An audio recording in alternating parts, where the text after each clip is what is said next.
possamos pedir à Virgem Maria que ela conduza esse momento, todo esse momento de formação com a sua docilidade. Hoje vamos falar sobre virtudes humanas e virtudes que são dom de Deus. Ela, como ninguém, conhece essas virtudes, trabalhou essas virtudes, entendeu, guardou a palavra de Deus e compreendeu tudo isso. Que ela nos ajude a compreender isso e nos ajude principalmente a viver aquilo que vamos aprender hoje. Ave Maria, cheia de graça, o Senhor é convosco. Bendita sois vós entre as mulheres, bendito é o fruto do vosso ventre, Jesus. Santa Maria, Mãe de Deus, rogai por nós, pecadores, agora e na hora de nossa morte. Amém. Rogai por nós, Santa Mãe de Deus, para que sejamos dignos das promessas de Cristo. Amém. Nossa Senhora Auxiliadora, rogai por nós.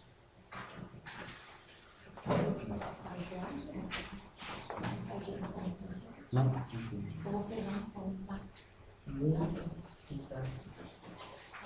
Boa noite você que nos acompanha pela internet. Estamos agora iniciando a nossa terceira aula do YouCat School. Hoje falaremos sobre virtudes humanas, virtudes teologais. Então participe conosco dessa aula. Você é muito bem-vindo. Deus abençoe. Hoje vamos falar sobre as virtudes. Então, estamos na parte 3, a vida em Cristo. O YouCat, retomando só mais uma vez, o YouCat é dividido em 4 partes. Estamos iniciando o nosso estudo a partir da terceira parte, a vida em Cristo. Nós tivemos a primeira aula. A primeira aula nós falamos sobre liberdade e felicidade, como a liberdade que possuímos nos conduz, nos leva à felicidade.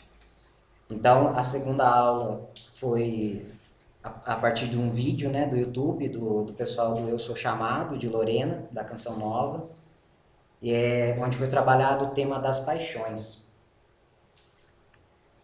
E todo mundo assistiu, quem assistiu as aulas, quem assistiu o vídeo das paixões? Nick assistiu, Tobias, a Diane. Vamos retomar rapidamente? Das paixões, ele foi do 290, a partir do 291. Do 291 até o 298. Então a gente pode ir trabalhando com os tópicos principais que foram tratados nessa aula, daí a gente retoma e assenta todo mundo com o mesmo, nivela todo mundo no mesmo ponto, para a gente começar as virtudes, porque as virtudes a gente consegue compreender melhor a partir desse ponto das paixões. Então, as paixões, o ser humano ele foi dotado de uma capacidade para distinguir as ações boas das más, pois ele possui a razão e a consciência.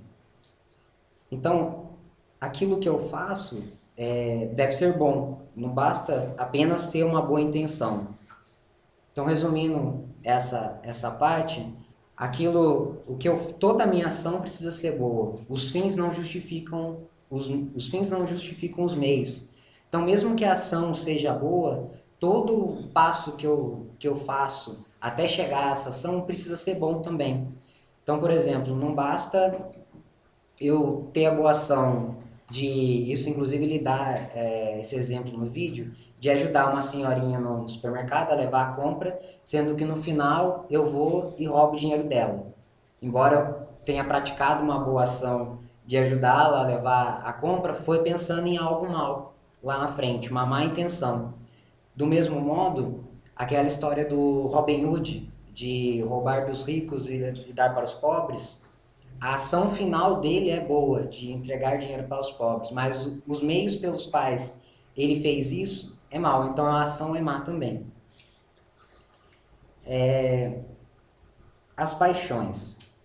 Por que a gente, inclusive no vídeo isso era bem trabalhado, por que a gente sente esse bendito desse sentimento, às vezes, que muitas vezes nos atrapalha e nos faz fazer coisas que a gente nem imagina. As paixões foi um desejo, algo que Deus colocou no nosso coração, é uma força. que Deus colocou no nosso coração para a gente ser atraído para o bem, mediante as emoções fortes. No fundo do coração, todo ser humano deseja o bem, deseja acertar. É claro, nenhum ser humano planeja errar, planeja dar tudo errado, planeja se afundar. Sempre a gente planeja, a gente pensa em fazer o bem. E quem nos ajuda a fazer esse bem ou fazer esse algo certo, que a gente pensa que é certo? As paixões. As paixões, elas nos dão força, é uma força que nos move a atingir um objetivo. Tanto que as paixões, a gente pode ter paixões por algo ou alguém. Então, eu posso ser apaixonado, por exemplo, em estudar. É algo que me motiva a estudar, que me motiva a estar ali, porque eu gosto, é um gosto que eu tenho. Ou eu posso ser apaixonado por uma pessoa. Oi, Diana. Eu. Apaixonado por mim. Apaixonado por uma pessoa. Então, leva a pessoa a fazer coisas que ela não imagina. Mas por quê? Porque ela se dedica a algo. Ela possui essa força. Só que essa paixão, ela pode ser orientada. Ela deve ser muito bem orientada, porque ela pode nos conduzir ao bem, que daí, conduzindo ao bem, leva-se às virtudes. Aquelas paixões que são bem trabalhadas ou que dirigem a algo bom, levam-se às virtudes. Já as paixões que são mal orientadas, orientadas para aquilo que é incorreto, levam-nos ao vício. Então, por que nos levam ao vício? Porque são paixões que dominam o ser humano. Um exemplo, que ele fala no vídeo. Um jovem, por exemplo, que ele tem uma vontade imensa de ter relação sexual. Então, ele não consegue se controlar. É algo que é um desejo que ele tem no coração, é algo que está perturbando ele e ele quer fazer de tudo quanto é jeito. Se ele trabalhar bem essa paixão, ele vai usar essa força, essa vontade que ele tem para se manter casto, se manter firme na fé. Então, ele vai concentrar essa paixão em, de repente, fazer algum trabalho pastoral ou fugir daquela situação. Mas se ele não trabalhar bem essa paixão e se render, daí deixar só que a paixão o domine, esquecendo da sua consciência e da escolha que ele pode fazer, a liberdade que ele tem o leva a ele ser dominado por essa paixão. E daí não se torna virtude, se torna um vício. É onde a gente encontra os jovens que são viciados em se prostituir, mas em se masturbar. São os jovens que são viciados, por exemplo, em se masturbar. Por quê? Porque não consegue controlar essa paixão, esse desejo que tem dentro dele. Daí entrando na questão da consciência. Consciência, Bento XVI, ele vai dizer que é a suave força de Deus. É uma vozinha que fica na nossa cabeça e que nos ajuda a distinguir uma coisa da outra, nos ajuda a decidir o que é certo e o que é errado. A consciência é a voz de Deus. O catecismo vai nos dizer que Deus fala ao ser humano pela consciência. Então, sempre que a gente vai tomar uma atitude, às vezes a gente pensa, vem uma vozinha assim do nada, aí vai nessa que vai dar certo. Ou não faz isso que é errado, vai dar errado. E essa é a vozinha que bate na nossa cabeça, é a consciência, é a voz de Deus falando conosco. Tanto que a igreja acredita tanto nessa voz, nessa consciência, no poder dessa consciência, que ela admite que se uma pessoa fizer algo com a sua liberdade, fizer algo totalmente baseado na sua consciência, pensando que está fazendo certo, correto, mas que a sua ação seja errada, ela não comete pecado. Então, a igreja acredita muito, tem muita fé que a consciência é a voz de Deus. Só que o que a igreja entende também? Que a consciência ela precisa ser formada. Então, se uma pessoa faz algo errado, acreditando na sua consciência, né, ela não é pecadora porque fez ação, mas ela teve uma consciência mal formada. Então, um exemplo, até que a gente comentava antes de começar o encontro. Se uma criança, um jovem, nasce no meio ali de bandidos, a vida inteira ela aprende que roubar é bom, porque os ricos, se roubar os ricos, eles vão ter uma maneira de reconquistar aquele bem. Então, a consciência dela é formada dizendo que não há problema em roubar. A vida inteira nisso. Quando ela rouba, ela não tem nenhum sentimento de culpa na sua mente. A consciência dela não acusa ela. Então, nesse momento, ela não comete ela não comete pecado, porque ela agiu baseada na sua consciência, porém, ela teve uma consciência mal formada. E daí um detalhe importante, que daí retoma a questão da liberdade e da felicidade, é quando uma pessoa, quem passa por cima da consciência de uma pessoa, ignorando-a e exercendo pressão sobre ela, eu acho que a gente está no 295, já deve estar no 295, porque eu estou lendo um resuminho, que exercendo pressão sobre ela, fere a sua dignidade. Lá na primeira aula a gente viu que o ser humano tem uma dignidade intocável.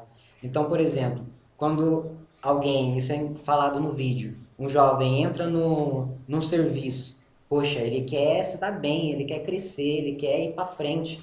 E daí algum gerente, alguém chega para ele e fala, não, então, para você tem a possibilidade de crescer e vejo o futuro em você, só que para você crescer, você precisa assinar alguns papéis, você precisa fazer algum serviço para mim, em vez de marcar que está recebendo 10, marca que está recebendo 9. Então, essa pessoa se aproveitando da condição do outro, ele, o que ele está fazendo? Ele está ferindo a dignidade dele, porque ele está agindo, passando por cima da consciência dela. Por mais que a consciência daquela pessoa fale, não, peraí, isso aqui é errado, isso aqui não posso fazer isso. Ele está sendo pressionado, então o outro está ferindo a sua dignidade. A consciência é um dom humano. E ela, igual a gente falou lá atrás, ela permite que a gente distingua ou difere o bem do mal.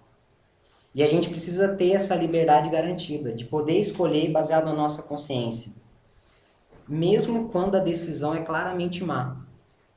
Mesmo quando a decisão que eu vou tomar vai ser errada, eu preciso ter a liberdade garantida de eu poder optar por essa situação.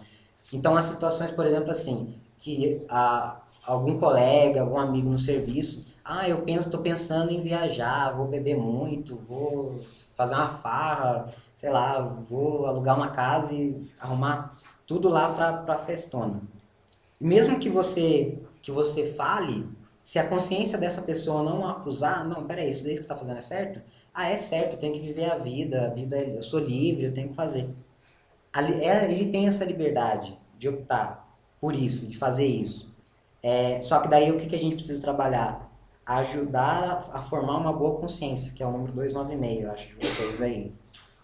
A gente precisa ajudar as pessoas a ter uma boa consciência. E para isso... 297?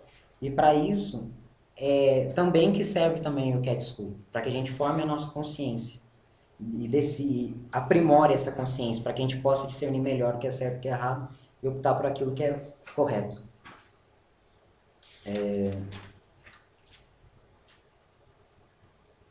Daí tem uma frase de Papa Pio XII que diz que o grande pecado da humanidade é a falta do sentido do pecado, que é justamente isso. Eu entender que o que eu estou fazendo não é pecado. Então, eu perder esse sentido do pecado é o grande pecado, segundo o Papa Pio XII.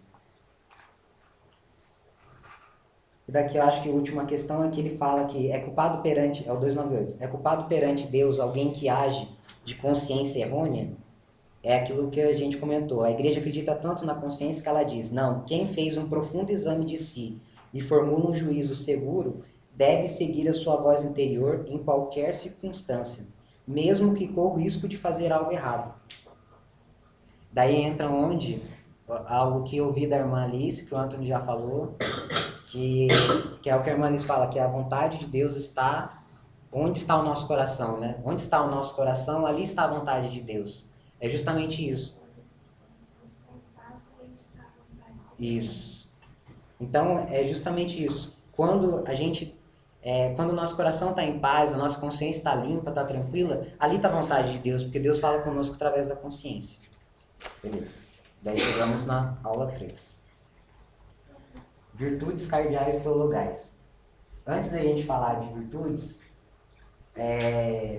vamos fazer um bate-papo. Quem que pode dar um exemplo ou uma definição do que é virtude? Virtude, o que seria o que é virtude? Aquilo que a gente faz de bom. Aquilo que a gente faz de bom. Qualidade. Uma qualidade. Canalizar os nossos dons para aquilo que Deus nos pede. Certo.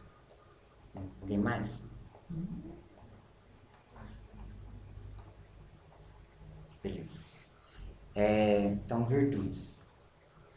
O que se entende por virtude? É o 299. Uma virtude é uma atitude interior, um hábito positivo, uma paixão por servir o bem.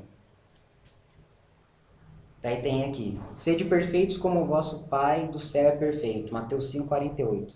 Isso significa que temos de mudar no nosso caminho para Deus.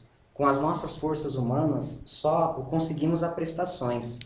Então, existem virtudes que sozinhos, as virtudes humanas, ou as virtudes cardeais, assim chamadas, elas dependem da gente. São determinações nossas. É o ser humano que vai e fala, não, eu quero ter essa virtude, eu vou trabalhar com essa virtude, eu quero ter isso.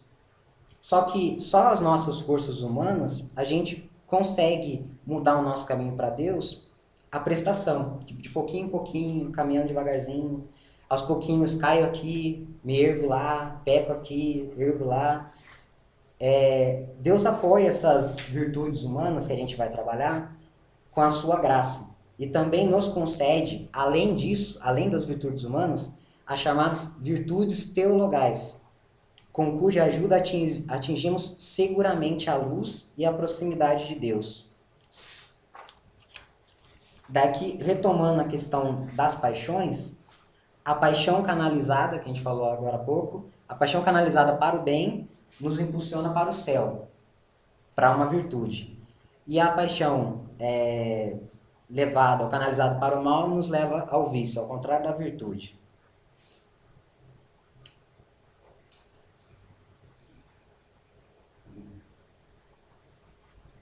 Certo. Um outro detalhe importante é o que mais, assim, algo que a gente precisa pensar sempre. Eu tenho me atentado mais às virtudes que eu preciso praticar ou aos pecados que eu cometi? Então é um tema que foi levantado no vídeo que eu vi dos meninos que já estão lá na frente, da Cat School, e que eu até anotei aqui. A gente pode olhar o problema ou a meta, né? Então eu posso olhar as virtudes que eu preciso ter para eu melhorar, para eu alcançar o bem, a Deus, a fazer o certo, ou eu posso só ficar olhando para o meu pecado, só ficar olhando para aquilo que eu fiz de errado e pensar assim, poxa, eu nunca vou conseguir chegar no céu, poxa, eu sou muito errado. E existem pessoas, a gente encontra com pessoas que falam isso pra gente. Eu não vou nem na igreja porque não tem mais jeito. Já errei demais, não quero mais. E já não tem mais jeito, Deus não dá mais jeito em mim. Então a gente precisa ficar sempre se perguntando, ou sempre colocar na balança isso, até que ponto eu estou vendo as virtudes que eu preciso ter, que eu preciso alcançar, e até que ponto eu estou vendo só o meu erro, só o meu pecado. Eu não posso me prender ao pecado, eu tenho que ver a minha meta. Daí o Renan, ele fala uma frase bacana, não é o que eu não consigo, mas onde eu quero chegar. O 300. Porque temos que trabalhar na construção da nossa personalidade. Alguém lê para mim? 300? Resposta. Temos de trabalhar em nós para podermos realizar o bem livre, alegre e agilmente. Contribuem para isso a fé firme em Deus e a nossa vivência das virtudes. Isso significa que devemos, com a ajuda de Deus, entregar as paixões desordenadas e que devemos dirigir as forças da razão e da vontade para o bem, sempre e sem equívocos. As virtudes mais importantes são a prudência, a justiça, a fortaleza e a temperança. São também designadas virtudes cardeais. Isso. Que do latim é cardo, gonzo, eixo ou cardinalis, importante. São virtudes importantes para nós, as virtudes humanas. Então,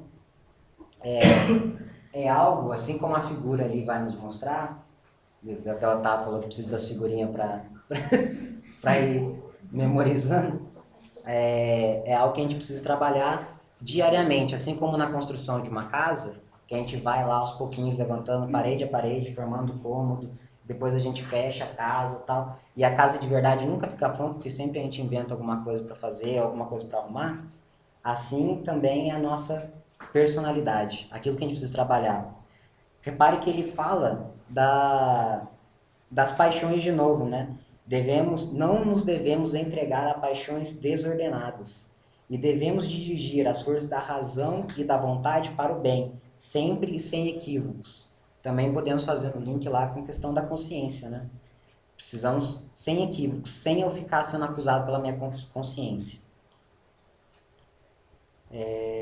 Também, aqui é algo que é importante a gente falar, é que não pode ter aquela questão assim de síndrome de Gabriela, né? Ah, eu nasci assim, eu sou assim, vou morrer assim. Não, se eu estou fazendo errado hoje, Deus me dá, se eu estou vivo, eu ainda tenho a possibilidade de mudar alguma coisa.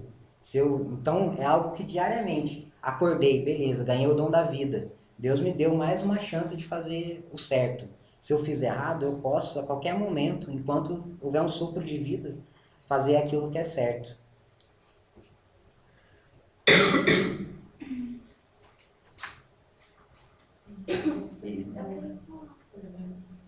É engraçado porque os psicólogos falam que a personalidade tem que ser moldada até os 8 anos. Porque depois disso, ela não pode ser mudada. Os psicólogos falam isso. É engraçado. E aqui vai falar o contrário, que a gente pode a todo momento mudar. Então é engraçado, por exemplo, se você quer ensinar alguma coisa para uma criança, eles falam que você tem que ensinar até os 8 anos. Os valores, o que é certo e o que é errado. Porque depois ela já forma a sua personalidade. Não tem como mais você mudar. Daí a gente entra na questão da conversão, né?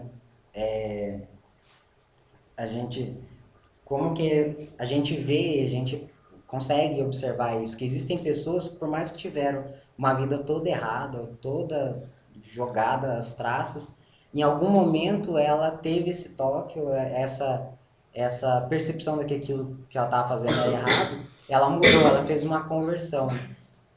Então, ela optou por algo, só que essa conversão ela precisa ser diária, né? E talvez seja mais difícil. Eu concordo que seja mais difícil, né? Eu acho que está ligado totalmente à minha relação com Deus. É, A minha personalidade, ela de fato é formada, eu sou formada, é assim mesmo. Só que eu acho que a partir do momento que eu tenho um relacionamento com Deus, né, acontece essa conversão. Não tem como ser a mesma. Por mais que até agora foi assim, o contato com Deus, o encontro com Deus, ele muda. É a vontade da pessoa também, né? Porque eu acho assim, o que você está formado, o seu caráter está formado, seja ele bom ou ruim, tudo bem ter sido formado até os 8 anos. Mas como você falou, a conversão, depois do primeiro contato com o amor de Deus, aquela sua vontade, o seu caráter pode até ser aquele, vai manter aquele caráter, vamos dizer assim, ruim.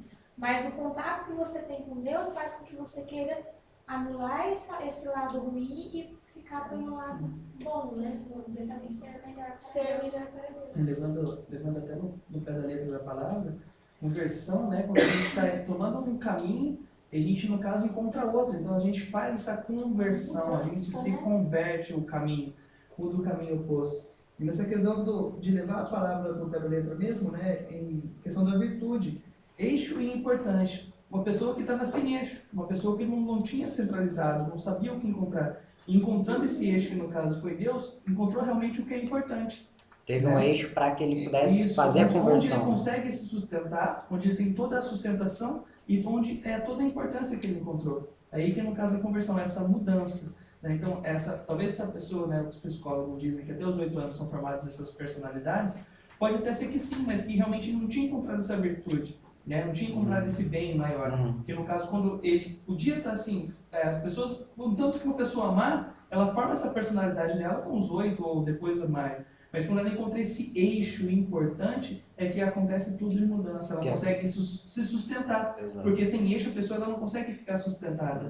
Né? Então com esse eixo, que é o mais importante de tudo, ela consegue se manter forte. A consciência também, né, que vai sendo formada, né, ao longo da vida, que é o falar de Deus. Então, quando talvez uma criança não tenha uma consciência tão aprimorada, né, quanto o discernimento tão aprimorado quanto o adulto. E também a gente tem que lembrar que conversão não é só não é uma mágica, né? Que do dia para noite eu mudei de vida, acordei hoje, opa, peraí, sou diferente. Não, é um processo, dia a dia, né? Tá aí os grupos de ajuda, os alcoólicos anônimos, né? Que provam isso pra gente humanamente, já que já não é fácil, né? É um processo. Eu acho que também a gente falando da conversão, né? Mas eu acho que principalmente, até falando dessa, da mais difícil, né? Da interna, é muito engraçado porque eu acho que, na verdade, uma das maiores, às vezes, barreiras para, às vezes, a graça de Deus acontecer é justamente a nossa personalidade. Porque muitas vezes, por exemplo, às vezes é o meu jeito de ser um pouco mais estourada que às vezes me limita, me barra. Muitas vezes, e aí Deus vai mostrando nisso, né, que é algo que precisa mudar. Né, e aí acaba quebrando essa questão mesmo da formação, né, da construção da personalidade. Né. Isso a gente vê nitidamente. Né. Quantas pessoas, né, eu falo até mesmo do Everton. Eu lembro da época que o Everton era super tímido, ele não abria a boca para falar nada, e hoje, né, tá fazendo, né, entendeu? Então, assim, o que acontece? Isso é uma construção da personalidade, né, uma construção da personalidade, e na verdade é isso mesmo, é Deus moldando a gente, né, Deus pondo a mão e dando a forma que Ele quer, a personalidade que Ele quer. Exatamente. Casou. Como nos tornamos prudentes? Tornamos-nos prudentes quando aprendemos a distinguir o essencial do secundário, a definir metas acertadas e a escolher os melhores eixos para atingir. Então, um exemplo bem bacana que a gente pode usar, acho que para um jovem, que foi citado também no vídeo, é que, por exemplo, eu quero ter uma faculdade, cursar uma faculdade. Quais são os passos que eu preciso seguir, que eu preciso concretizar para que eu chegue na faculdade? E depois que eu entrei na faculdade, quais são os passos que eu preciso manter as notas, manter o bom desempenho para que eu possa me formar? E depois que eu me formar, eu vou arrumar um emprego. Daí quais são os passos? Tudo isso é prudência, né? Tipo, antes eu planejo, penso, raciocino, vejo o que é certo, tomo a melhor decisão, baseado também na minha consciência, que é a voz de Deus, aquilo que Deus me fala através da minha consciência, em seguir o melhor caminho. Isso é ser prudente. Então, a virtude da prudência dirige todas as outras virtudes que a gente vai ver. Porque a prudência é a capacidade de conhecer o que está correto. Então, prudência é a capacidade de conhecer o que está correto, o que é correto. Quem deseja levar uma vida boa deve saber o que é o bem e conhecer os seus valores. Como o negociante do Evangelho, quando ele encontrou uma pérola especialmente valiosa, vendeu tudo o que possuía e comprou-a. Então, olha que bonito esse exemplo, Mateus 13:46, que a gente tem no Evangelho. O negociante, ele encontra o terreno, né? Ele encontra aquele terreno, dentro daquele terreno lá, um tesouro que ele queria muito. Então, por ele querer muito, ele viu que ele tinha que fazer aquilo. Era prudente ele vender tudo que ele tinha para ter aquele bem, porque aquilo que era o bem mais precioso para ele. Então, quer dizer, é a partir de conhecer aquilo que é o bem, aquilo que eu devo seguir, aquilo que é o correto. Só quando uma pessoa é prudente, ela consegue empregar a justiça, a fortaleza e a temperança para fazer o bem. Então, só quando uma pessoa é prudente, ou seja, só quando ela conhece o que é correto. Não tem como eu aplicar as outras virtudes se eu não conheço o que é correto. O primeiro passo é saber o que é o correto. E daí tem uma frase de Santo Inácio de Loyola que é muito legal. A prudência tem 2 olhos, está aqui do lado direito. A prudência tem 2 olhos. Um que prevê o que tem de ser feito e o outro que examina o que se fez. Né? Examina depois o que se fez. É aquele exame de consciência, né? Eu devo depois, primeiro eu planejo, faço. Depois que eu fiz, fiz totalmente certo, fiz algo errado, preciso rever alguma coisa. Eu sabia que a prudência era uma virtude. Uma virtude cardeal, uma virtude humana. É uma que dirige todas. Os prudentes no Evangelho, né? As 10 virgens prudentes.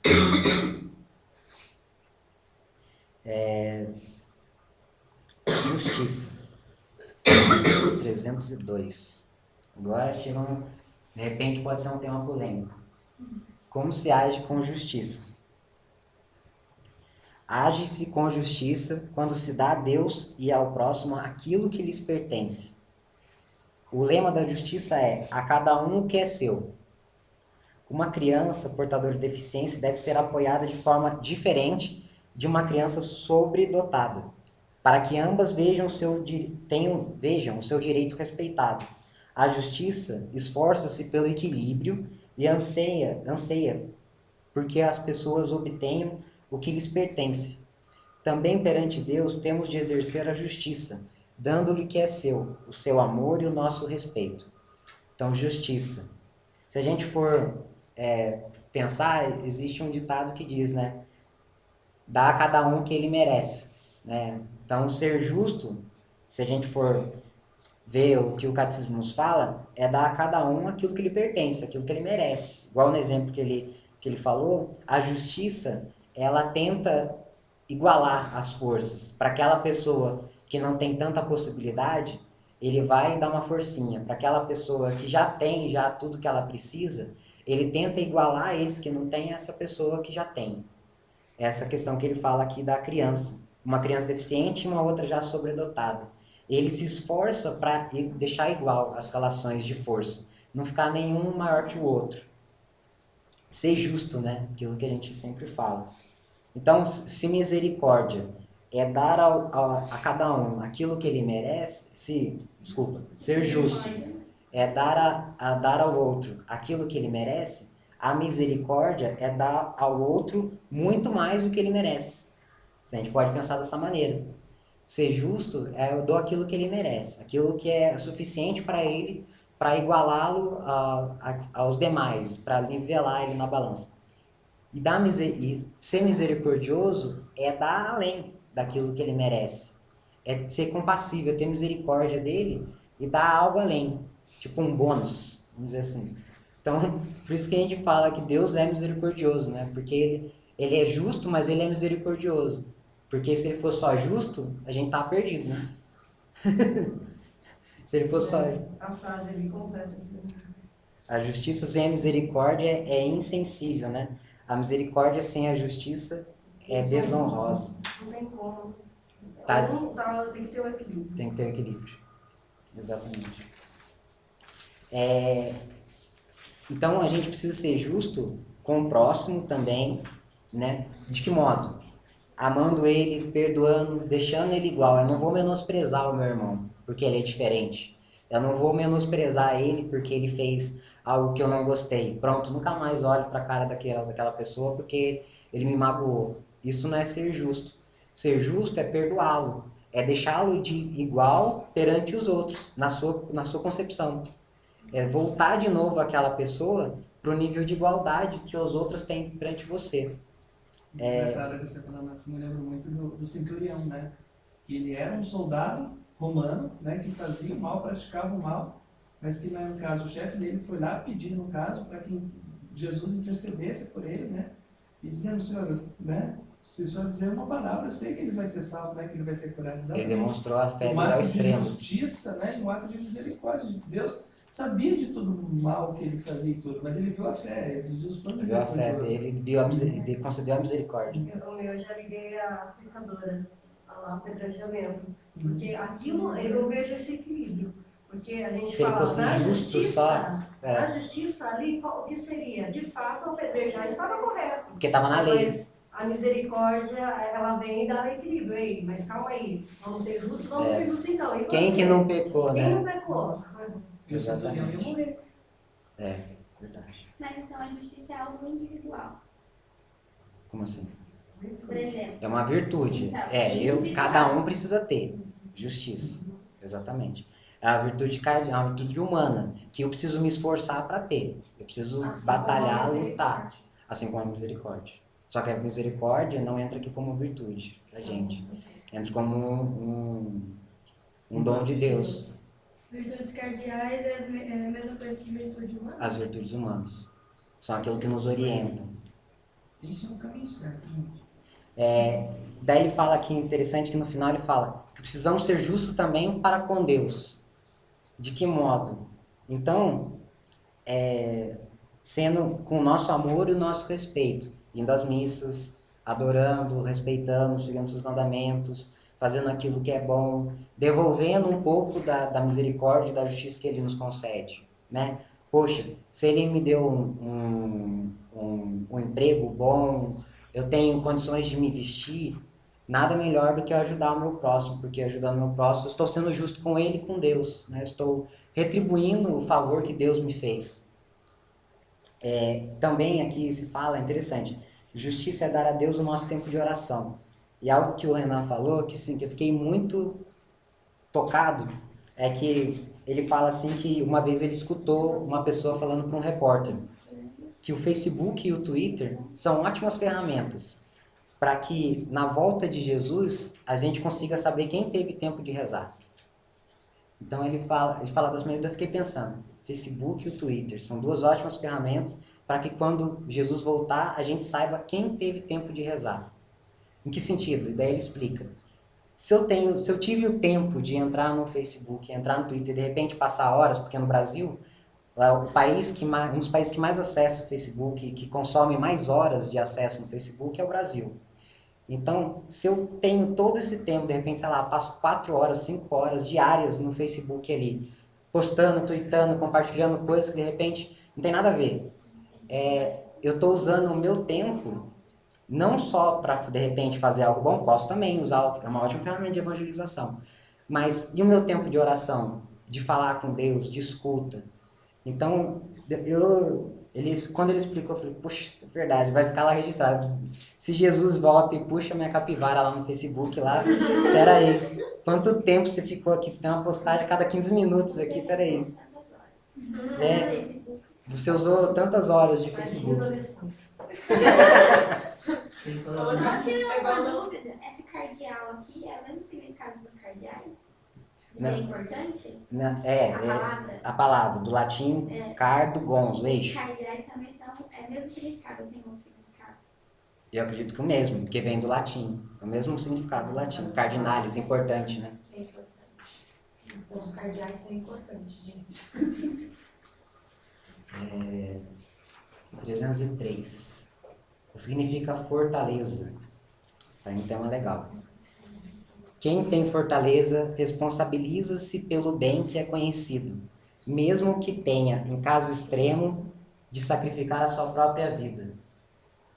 E olha que cena interessante que a gente vê.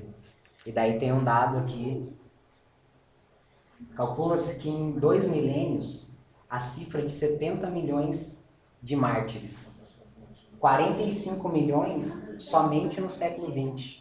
O que corresponde a 65% do total. Ou seja, somente agora no século passado já foi 65% do total. Que é um cálculo assim que nesses 2 milênios teve 70 milhões de mártires. E a maioria deles é agora, recentemente. E tantos outros estão morrendo aí. Se a gente for ver as missões que tem, né, da igreja perseguida, a gente sabe disso, da perseguição que os cristãos sofrem. Se a gente for ver, tantas outras pessoas morrem diariamente simplesmente por falar o nome de Jesus ou por defender a sua fé ou falar que segue a Jesus. Então, a fortaleza, ela responsabiliza-se pelo bem que é conhecido. Ou seja, eu defendo aquilo que eu acredito. E ela me dá força para eu acreditar naquilo e seguir adiante. Mesmo que para que eu defenda a minha fé, por exemplo, ou aquilo que é o certo, eu tenho que me sacrificar. Como essas pessoas foram sacrificadas. Então, a virtude, eu preciso pedir a Deus e me esforçar para ter essa virtude da fortaleza. A coragem, que a gente tanto fala, né?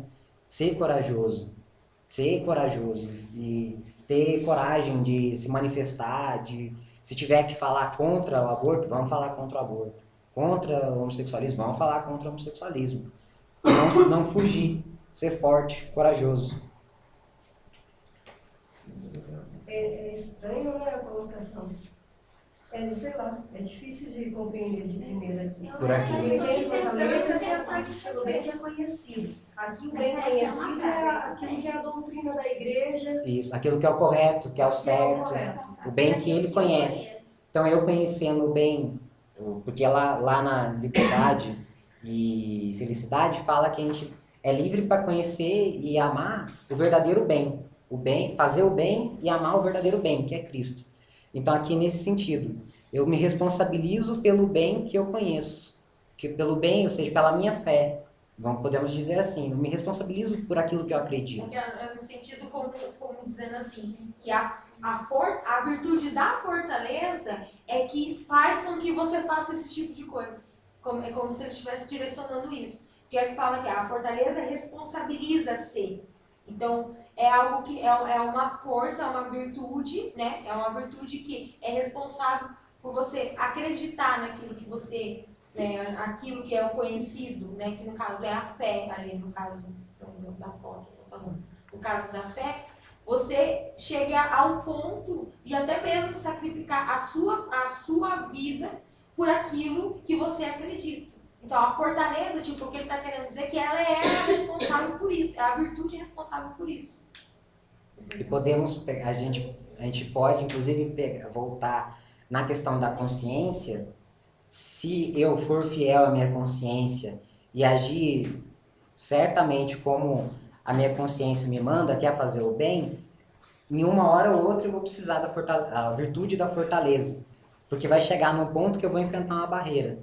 Alguém que não acredita ou algo, uma situação em que vai ser difícil eu me manifestar, mas em algum ponto eu vou esbarrar na virtude da fortaleza, que vai me ser necessária essa virtude da fortaleza para que eu possa prosseguir defendendo aquilo que eu acredito, aquilo que é conhecido.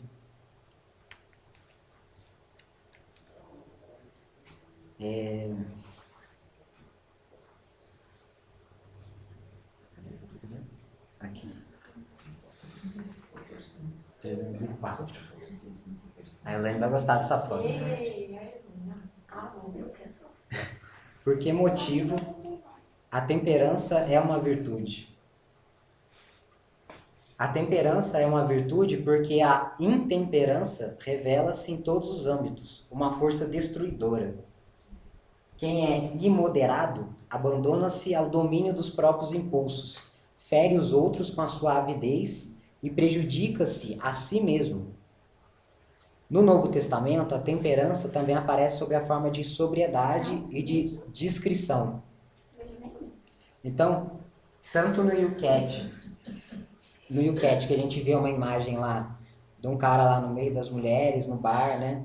E os outros, tipo, meio sem entender. Quanto aqui, nessa imagem, o que a gente vê? A gente vê uma pessoa que foi levada pelo seu impulso de comer, né? Podemos dizer assim. Tá lá, comendo. Né, Léo? Tem que rezar pra ele ter mais temperança. Ela gosta do tempero. Não pode pensar assim, não, senão vai aumentar. É que ela pede muito temperança. No tempero, né? E embaixo a gente vê uma pessoa, provavelmente, se abandonou ao seu impulso sexual. Então, a temperança, no Novo Testamento, ela é chamada também, ou se atribui a ela, as palavras sobriedade e discrição. Então, até que ponto eu me controlo? Controlo esse impulso que de repente bate no meu ser, né? Bate aquela vontade, daí a gente pode retomar aquela questão das paixões.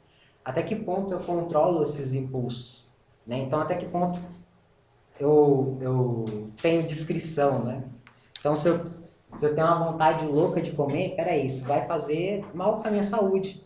Posso ter diabetes, sei lá, outras coisas, doença biomédica. Jéssica pode nos ajudar. Mas a gente vai chegar num ponto que vai fazer mal para a nossa saúde. Então, a gente não pode se abandonar aos nossos impulsos, porque isso é intemperança. A temperança é aquela que rege, né? Vamos dizer assim, é aquela que nos mantém controlados. Equilíbrio. Que gera equilíbrio pra gente. para que a gente não se abandone simplesmente aos impulsos da vida. Tem uma frase aqui de Pode Santa falar. Catarina dizendo: a graça e a desgraça estão para uma pessoa forte como sua mão direita e a sua esquerda. Sua mão direita e a sua esquerda. Ela serve-se de ambas. A graça e a desgraça. É, As duas mãos. é a questão da temperança. Tem que saber até que ponto ir, né? São as virtudes cardeais, as virtudes humanas. Agora, as virtudes teologais. Daqui é interessante, é legal. As virtudes teologais são a fé, a esperança e a caridade. Que lá na frente, no Enquete, a gente vai ver que ele dá outro nome. Tal qual lá São Paulo também. Chamam-se teologais porque têm o seu fundamento em Deus. Referem-se imediatamente a Deus e são para nós o caminho pelo qual atingimos Deus diretamente. Então a gente vai ver nos próximos slides, mas as virtudes teologais são aquelas, diferente das virtudes humanas, em que eu preciso me esforçar para alcançar. Se eu me esforçar, mesmo que as prestações, de pouquinho em pouquinho, mas eu vou conseguir alcançar, com a graça de Deus, né? As virtudes teologais são nitidamente sim o dom de Deus. É pedir para Deus o dom, essas virtudes, e Deus nos concede. Não é algo que dependa de mim. Por exemplo, eu não posso me esforçar de repente, só pelos meus esforços, e conseguir o dom, a virtude da fé. Na prática, essa virtude da fé é me concedida por dom de Deus. Gratuito. Com a sua imensa misericórdia nos concede. Esse fundamento em Deus é o depender de Deus para acontecer? As virtudes teologais. Não. É porque vem dele. Vem de Deus. Vem dele. É de Deus. Não é meu, não sai de mim, sai de Deus. Referem-se imediatamente a Deus e são para nós o caminho para o qual atingimos a Deus diretamente, porque vem de dele. E para que a gente possa ter esses dons, eu preciso me relacionar com Deus, né? Então, Eu acho tão profundo isso, né, que vou até fazer uma observação assim, não tem a resposta do jovem, né, é direta a resposta do catecismo, né, e voltando ali embaixo, né, porque são virtudes, sei que você ainda vai falar, são os documentos de Bento XVI, né, são os 3 documentos que ele deixou pra gente, fé, esperança e caridade, né, ainda tá, não sei se ele agora como Papa Emérito, se eu não me engano o último é fé, né, que ainda estava para terminar. é a porta da fé agora que ele escreveu. Porta dos Filhos. Porque são virtudes. Por que são virtudes? A fé, a esperança e a caridade. Também a fé, a esperança e a caridade são forças autênticas, concedidas sem dúvida por Deus, que o ser humano pode desenvolver e aperfeiçoar com a graça de Deus, para obter vida em abundância. Então, o que o ser humano pode fazer? Ele pode desenvolver e aperfeiçoar. Mas quem concede essas virtudes é Deus. Então, Deus concede esse dom gratuito. O que eu posso fazer é desenvolver ou aperfeiçoar esse dom. Cada vez mais, manter, entre aspas, manter esse dom.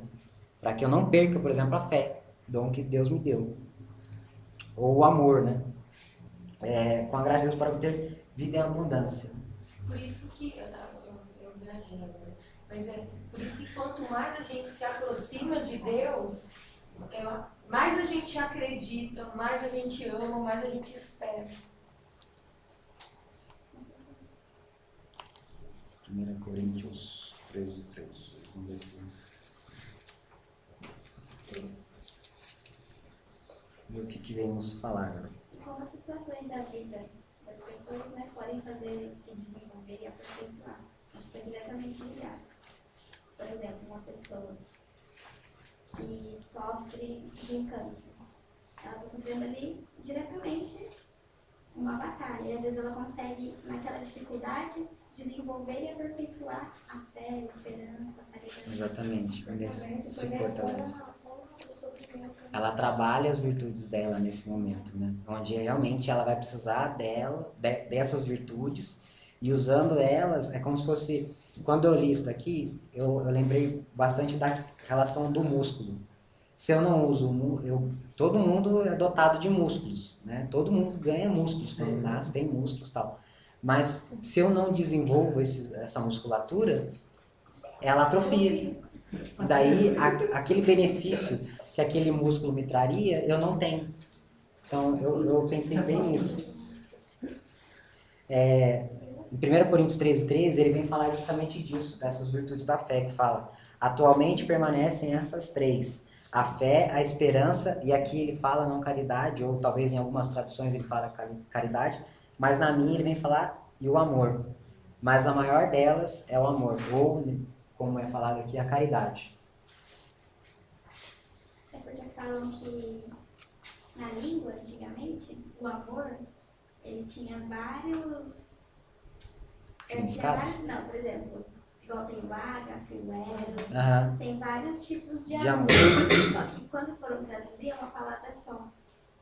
Então tem a ver, é o significado de amor, mas relacionado à caridade. A caridade. Seja fazer bem, né? Fazer bem a alguém. É o amor nesse sentido. Caridade é o amor Porque quando traduz, não tem palavras. Entendi. Entendeu? Porque só tem essa palavra. Seria a ação do amor. Yes, eu Ser o casei amor naquilo, muito, né?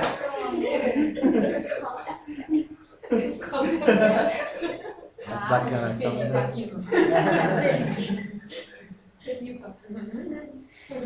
Daí a gente chega no... Vamos destrinchar essas virtudes. Destrinchar as virtudes começando pela fé. A fé é a força pela qual concordamos com Deus, reconhecemos a sua verdade e nos ligamos a Ele pessoalmente. Então, a fé é o caminho aberto por Deus para a verdade, que é o próprio Deus. A fé, é interessante essa descrição que eles fazem embaixo. A fé é o caminho que Deus abre. Então, Deus concede esse dom, essa virtude. É como se Ele abrisse para nós um caminho, né? Direto, assim, é um caminho que leva para Ele, para a verdade. Se a gente se mantiver naquele caminho de fé, a gente vai chegar a Ele. Só se a gente se desviar, a gente não vai chegar, mas aquele caminho está ali, está feito, é que esse dom que Deus nos concede. Porque Jesus é o caminho, a verdade e a vida, conforme nos fala João 14,6. Esta fé não pode ser uma simples atitude, uma crença em algo. Por um lado, a fé tem conteúdos... Só voltando aqui nesse caminho, esta fé não pode ser uma simples atitude, uma crença em algo. Eu não posso simplesmente crer.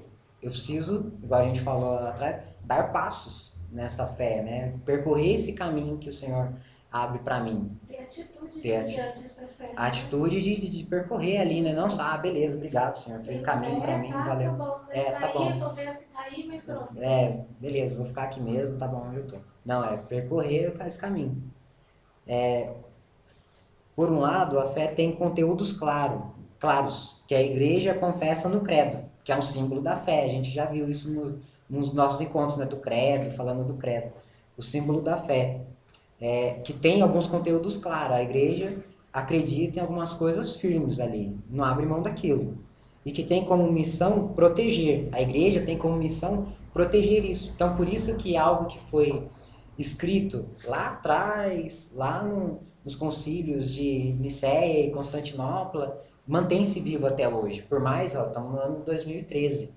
Quantos anos já não foi isso? Então, é uma missão da igreja, é uma missão nossa, como membros da igreja, proteger isso que a igreja acredita, proteger essa fé, esse caminho que já foi trilhado, já sabe que é correto, já sabe que é o certo. Quem acolhe o dom da fé, isto é, quem quer crer, confessa essa fé, preservada fielmente através dos tempos e das culturas, o que a gente acabou de falar. Por mais que o pessoal fale, mas os tempos são outros, tal. 10 anos atrás os tempos eram outros também. O Otávio vai falar, né? Tinha gibi, tinha outros tantos doces. Os tempos eram outros, e nem por isso o credo foi modificado, né? Agora também que será. Por outro lado, a fé consiste numa relação de confiança com Deus, com o coração e com a inteligência, com todas as forças emocionais. Olha que bonito. Por outro, uma missão que a gente tem, então, é confessar essa fé, proteger essa fé, falar dessa fé, acreditar nessa fé. Por outro lado, essa fé consiste numa relação de confiança com Deus. Então, eu confio em Deus com todo o meu coração e com toda a minha inteligência. A minha razão, pela fé, me leva a Deus também. Não só o meu coração, mas a minha razão também. De fato, a fé só se torna ativa no amor, conforme fala a carta aos Gálatas 5:6. Porque o amor, lá na frente a gente vê por que ela se torna ativa no amor. Crer realmente no Deus do amor não se manifesta nas afirmações, mas nas ações de amor, nas ações do amor. É que bonito. Então eu creio, é aquele negócio, eu não fico só na crença. Eu ajo, eu tomo uma atitude. E como que essa fé, ela se manifesta mais claramente? Através do amor, da virtude do amor. Então ela não se manifesta só nas afirmações. Eu creio, eu tenho essa crença. Mas nas ações também de amor. É legal que fala assim, que tem como missão proteger.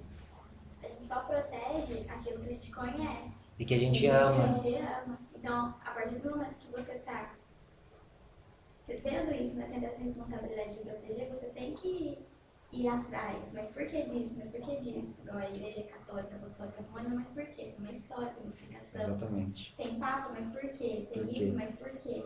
A partir do momento que eu conheço mais, eu acabo amando mais e protegendo. Protegendo. mais. Exatamente. Eu costumo falar sempre, professor Felipe Aquino, ele fala que um católico ignorante é o futuro protestante, porque não conhece a própria igreja. Não conhecendo, não tem conhece como toda ter a relação riqueza que de a igreja amor. tem, não tem toda a intimidade. Então ele acha mais fácil não conhecer e partir para uma coisa que ele se convenha mais, do que reconhecer toda aquela riqueza que a igreja oferece. É interessante a passagem do lado direito, 1 João 2,4, do ladinho direito. Que aquele que diz conhecê-lo, mas não guarda os seus mandamentos, ou seja, não aplica aquilo que ele ensina, é mentiroso e a verdade não está nele. Olha que peso que tem isso, né, pra gente. Então, A gente conhece e assim, é mais como se fosse uma obrigação mantê-los, né? exatamente. Porque a gente tem o conhecimento. Se a gente não conhece, aí já é outra coisa. Mas se você conhece os mandamentos, sabe como que você tem que agir, é como se fosse assim, é uma obrigação sua mesmo, né? De seguir aquilo. E é tão duro falar assim, né? É mentiroso, Mentiroso. né? Parece que dói. E a verdade coração da não gente. está nele, né? E a verdade, dói na gente isso, né? Dói. E a verdade não está nele. Olha que forte isso. E por isso que em outro momento, em outra passagem, vai dizer que é mais fácil entrar no reino de Deus aquele que é ignorante, que não sabe a fé, que não conheceu a Jesus, do que aquele que conheceu e preferiu não segui-lo, né? Não preferiu não guardar os seus mandamentos. Peca muito mais, né? Essa Peca relação. por conhecer, né? Isso. Você peca por conhecer, porque é igual, como fala, né? Quando você erra por não saber, né? A sua falta não é tão grave quanto uma pessoa que conhece e peca. A consciência chegando aí também, né? É o que a igreja acredita também. Que se a gente age de livre consciência, a consciência não nos acusa. Se eu estou fazendo aquilo achando que eu estou certo, fielmente, eu não estou pecando. É aquilo que eu acredito, que a minha fé não me acusa. É o que, se eu estou achando que eu estou fazendo e não o certo, aí o falta do conhecer, Isso. né? Porque a gente não acha, né? Normalmente a gente fala, tem aquela consciência, né? Não, isso não é errado. Mas surgiu aquela dúvida, é porque você não conhece. Isso. Então você vai buscar conhecer Exatamente. porque alguma coisa está errada. Não pode haver a dúvida. Quando eu faço aquilo fielmente, acredito 100% que aquilo sem sombra de dúvida, daí é fruto se minha consciência não me acusa, eu não peco. Mas por quê? Se eu fiz algo errado, significa que a minha consciência está mal formada. Ou seja, que eu não conheço. Entra nessa situação.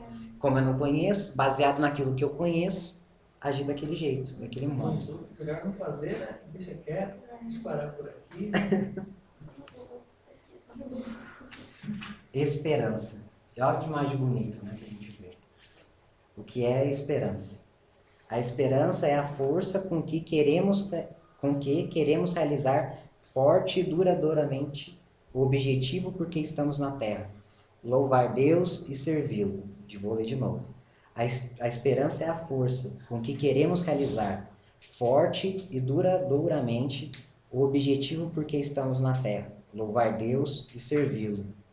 Essa força. Ela consiste na nossa verdadeira felicidade. Encontrar em Deus a nossa realização. Por ela, pela esperança, sabemos que a nossa morada definitiva está em Deus. A esperança significa confiar naquilo que Deus nos prometeu, pela criação, pelos profetas, e em especial por Jesus Cristo, mesmo que ainda não o consigamos ver. Para que possamos esperar pacientemente o que é verdadeiro, ou seja, Jesus, foi-nos dado o Espírito Santo de Deus. Então, olha que bacana. A esperança é essa força que nos mantém de pé, acreditando firmemente, ou seja, a esperança é justamente a força que manteve a igreja ao longo de 2013 anos, falando, não, Jesus é o caminho, a verdade e a vida, Jesus é o caminho, a verdade e a vida. Porque a esperança é essa força que motivou a igreja, porque ela acredita firmemente que voltaremos para lá, nossa morada não é aqui, nossa morada é no céu, junto de Deus. E é engraçado não, é bonito, que quando fala aqui no último parágrafo da resposta, que para que possamos esperar pacientemente o que é verdadeiro, foi-nos dado o Espírito Santo de Deus. E daí, voltando lá na aula de liberdade e felicidade, eu lembro que tinha uma pergunta que falava que por mais que a gente experimente momentos muito, muito felizes, por mais que tenhamos, por exemplo, momentos de orações em que a gente realmente parece que está flutuando e que a gente já está no céu, isso é só um antigozo, um aperitivo do que a gente vai encontrar no céu. E encaixa-se justamente nisso, para que possamos esperar pacientemente o que é verdadeiro, foi-nos dado o Espírito Santo de Deus. Então, é esse Espírito Santo que vem nos lembrar, ou vem nos fortalecer sempre, né, constantemente, que a gente precisa manter essa esperança, que o céu existe, que Jesus vai voltar, que a nossa morada é no céu, é para lá que eu tenho que me concentrar. Esse é o caminho que eu quero seguir. Jesus foi, mas deixou o Paráclito, né? Que nos dá força. É o crer, né? Acho que a esperança, ela nada mais é do que o crer, né? Crer no Jesus, que é o caminho, verdade e vida. E eu achei muito legal essa imagem, porque ela mostra justamente qual é o fruto da esperança, né? É a gente ver que realmente aquilo é possível. Vida. É vida, exato. Então, onde não podia brotar nada, brota uma flor tão bonita. Então, a esperança é essa força que nos faz acreditar naquilo que aparentemente, a olhos da maioria, parece impossível. Né? E a Bíblia fala, né? Ela consiste na verdadeira felicidade, encontrar em Deus a nossa realização. Pessoas que perdem tanto tempo buscando outras coisas, querendo conquistar outras coisas, e ver que a verdadeira felicidade é algo fácil de se encontrar. Então, que é já... muito bonita coisa. Ela São tá querendo crescer. felicidades superficiais, né? Assim, que aquela felicidade que talvez seja momentânea, né? É como você falou, às vezes num momento de oração você atinge até a sua plenitude ali, né? Mas é como se você realmente estivesse no céu. Quando você, não é que volta, né? Mas quando você está normal novamente, não é que você perdeu aquela alegria ou aquela felicidade. Ela fica no seu coração. Essa é a verdadeira felicidade, que é a felicidade plena. Mesmo que você não fique o tempo todo ali naquela plenitude de oração, que não tem como a gente ficar assim, né? Mas vocês têm a certeza, a esperança, o crer que essa felicidade, ela é plena e está com você. Desde que você tenha a fé, a esperança na verdade, né? Que é tudo. Agora, essa esperança, essa felicidade que às vezes a gente vê, e às vezes até mesmo a gente acaba, por algum equívoco nosso, a gente acaba se prendendo a algumas felicidades, vamos dizer assim, que são passageiras ou momentâneas, tendo aquilo ali como se fosse uma verdade. Só que a gente, né, que tem tá na busca de aprender, de buscar o que é realmente correto, a gente consegue distinguir qual que é a verdadeira felicidade, que é a plena plenitude em Deus, e essa felicidade que é passageira, Isso que tem você, tanta importância, assim, né? isso que você me falou me fez lembrar que o Espírito Santo de Deus, essas experiências que a gente tem com o Espírito Santo, nos faz lembrar que existe um céu, existe um lugar de uma felicidade extrema, plenitude mesmo. É ele que vem avivar ou reavivar, em alguns casos, a esperança no nosso coração, né? Porque muitas vezes quando a gente está abatido e tal, vem o Espírito Santo dar uma mãozinha, um Como se ele empurrãozinho. viesse nos dar as saudades do céu, né?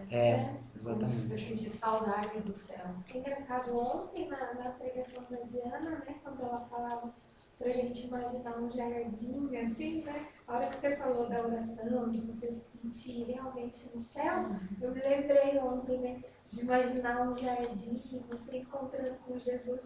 Eu acho que, assim, a visão que a gente tem de céu é exatamente aquilo que você falou ontem, né? Pra gente mesmo imaginar. Eu tenho certeza que cada um Imaginou de um jeito. imaginou de um jeito, mas é aquele céu, né? Aquela paz, né? Que dá pra gente aquela sensação.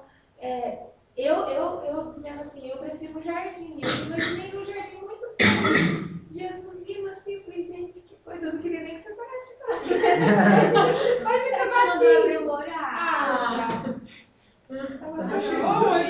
Tava chegando, Foi mulher no começo. Foi muito bom. Você vai ler essa tesezinha do lado? As duas eu achei. Essa aqui eu até suspirei, a segunda quando eu A li. primeira, Vamos lá. eu li a segunda. Esperar significa crer na aventura do amor, do lado esquerdo. Ter confiança nas pessoas, dar o salto no incerto e abandonar-se a Deus totalmente. Vou ler de novo. Esperar significa crer na aventura do amor, ter confiança nas pessoas, dar o salto no incerto e abandonar-se a Deus totalmente. É que legal, né? Eu quero ler o segundo. Esse aqui, gente, como é o teu lugar no céu, parecerá como se ele tivesse sido feito para ti, só para ti, porque foste feito para ele. É muito pessoal. Nossa. É como se o Deus construísse um céu só pra mim, né? Do meu jeito. Pensou em mim quando fez, né? Eu senti até vontade de beijar a Beijo, não fica Ai, eu tô Não fica Que frase bonita. Põe um coraçãozinho aí do lado.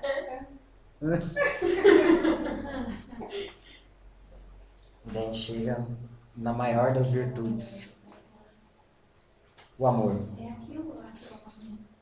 O que é o amor? O amor é a força com que nos entregamos a Deus, que nos amou primeiro, para nos unirmos a Ele e assim acolhermos os outros como a nós mesmos, por amor a Deus, sem reservas e com o coração. Jesus coloca o amor acima de todos os mandamentos, sem contudo os abolir. Santo Agostinho afirmava nesse sentido: ama e faz o que quiseres, o que não é tão fácil como parece. O amor é, portanto, a maior de todas as energias, aquela que anima e aperfeiçoa todas as outras forças com a vida divina. Então, até assim, fica difícil de falar, né, sobre o amor, porque a gente sabe da maior prova de amor que foi nos dado, o verdadeiro amor, né, aquele que se entrega, que sem reservas. E lendo me fez lembrar do vídeo de ontem que a gente assistiu, daquele jovem lá, da menina. E então, aquele questionamento assim, até que ponto você está disponível para amar? Até que ponto você se entrega a esse amor? Eu acho que isso é importante a gente recordar, né? E recordando disso, a gente lembrar que a gente teve alguém, Jesus, que se entregou a nós, né? Que amou-nos ao extremo.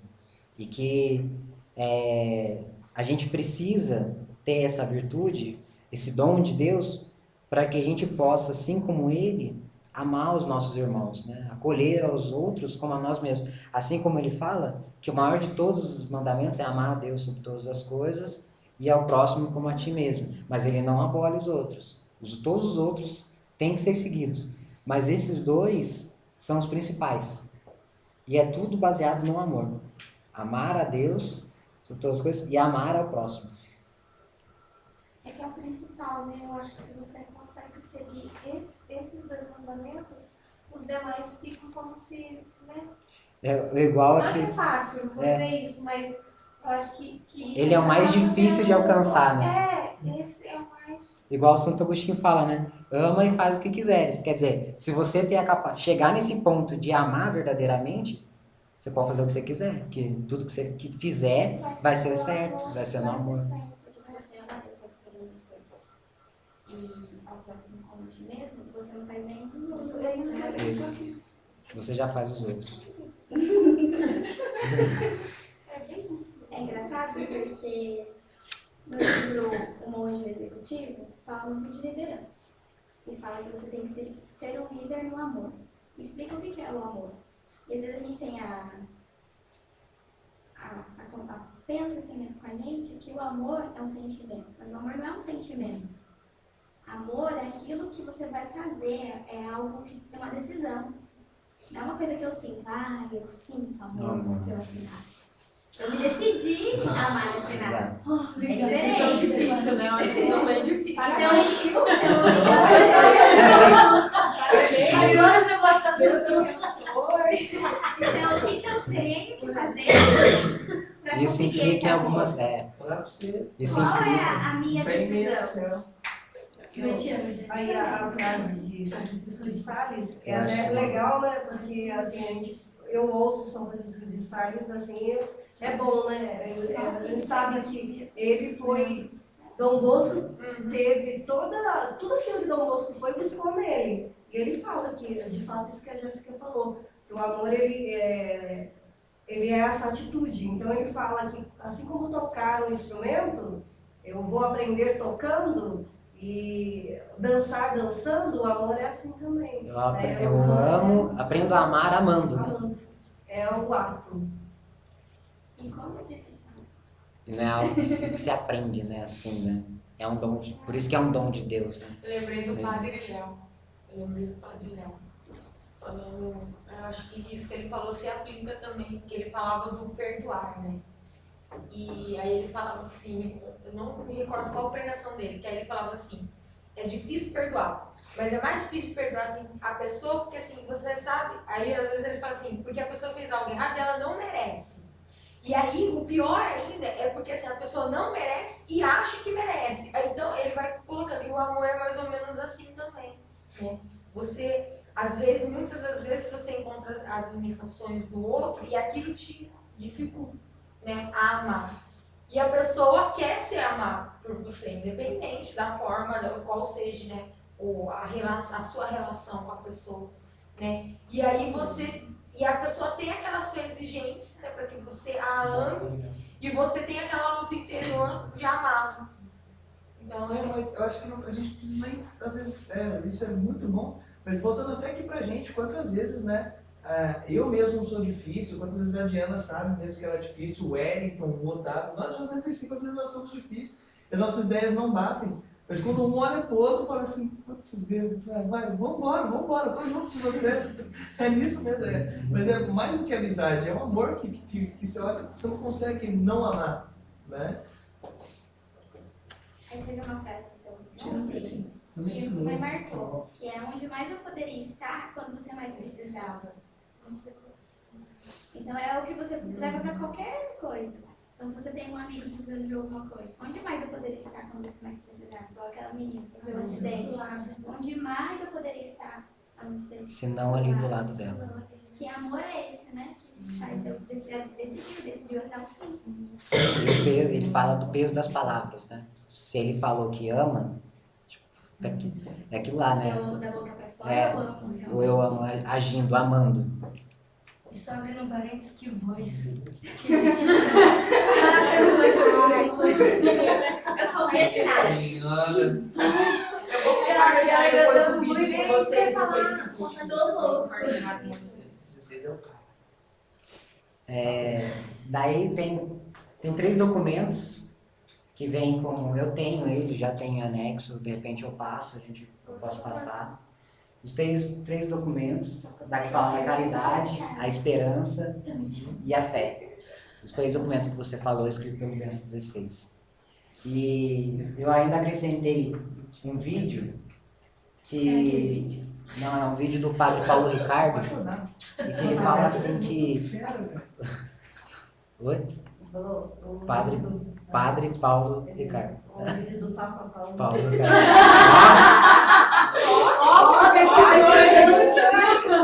Manda pra ele, moleque. Ele tá vendo aí, ó. E aí, Jerônimo, ó, a dica. Fica a dica. E o padre Paulo Ricardo, nesse vídeo, ele explica o que são as virtudes teologais. E daí ele explica, numa didática assim, fenomenal, né, igual a dele, ele compara como se fosse uma mãe ensinando o filho a caminhar, a andar. Então a criancinha, ela caminha, a mãe, assim como Deus, ergue a criança, e daí a criança vai dando os passos, e a mãe, o que ela vai fazendo? Ela só acompanha o filho, para que ele não caia, acompanha ali, ensinando ele a caminhar, mas quem dá os passos é a criança. E daí ele compara, ele fala assim, primeiro Deus nos dá os dons, as virtudes teologais, a fé, o amor, a fé, a esperança e a caridade, o amor. Ele nos dá, mas somos nós que aperfeiçoamos isso, nós que vamos desenvolver isso. Assim como uma criança dá os passos, é ela que dá os passos, Deus só vai segurando na nossa mão. Mas é a gente que desenvolve, ele já deu o dom. Agora é manter isso, desenvolver, para que ao invés de engatinhar, eu possa depois caminhar, correr e me desenvolver. Então é bem interessante, legal esse vídeo também. E... Vou segurar o Antônio, senão ele vai sair correndo, meu Deus. Cara, velho. Adulta não é uma fé que segue as ondas da moda e a última novidade. Adulta e madura é uma fé profundamente radicada na amizade com Cristo. É esta amizade que nos abre a tudo o que é bom e nos dá o critério para discernir entre o verdadeiro e falso, entre o engano e a verdade. Foi a Santa Missa que o elegeu. Foi esse discurso que ele fez.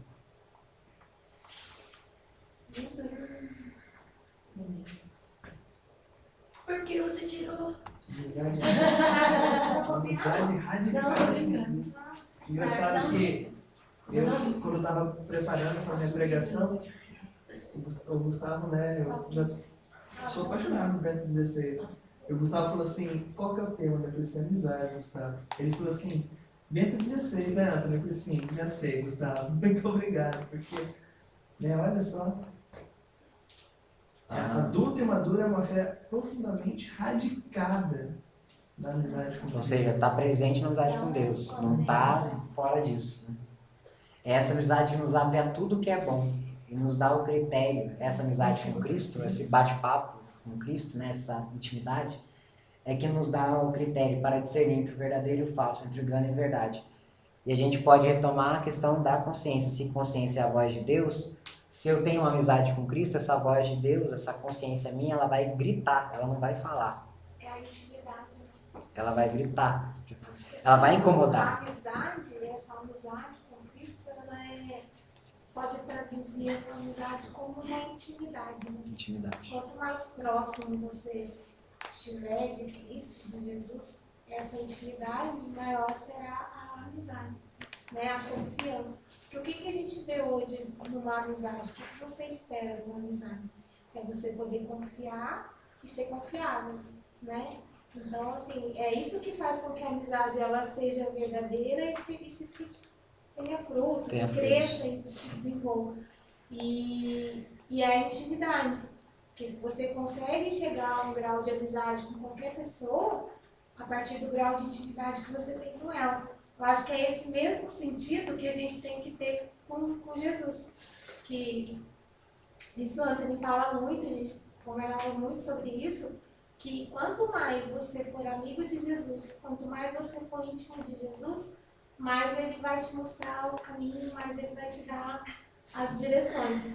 Porque você conversando e sendo íntimo, Deus vai ter a mesma confiança que você tem nele, ele vai ter em você e vai falar com você também. E o Padre Thiago nos disse, né, uma vez, que quanto mais eu conheço, mais eu tenho confiança. Exatamente. Daí pegando esse ponto, quanto mais eu conheço, mais eu tenho confiança, quanto mais eu confio, mais íntimo eu fico, e sendo mais íntimo, mais liberdade eu tenho para te ajudar, eu como seu amigo, eu lhe ajudar a discernir entre o certo e o errado. Quanto mais eu conheço, mais eu amo.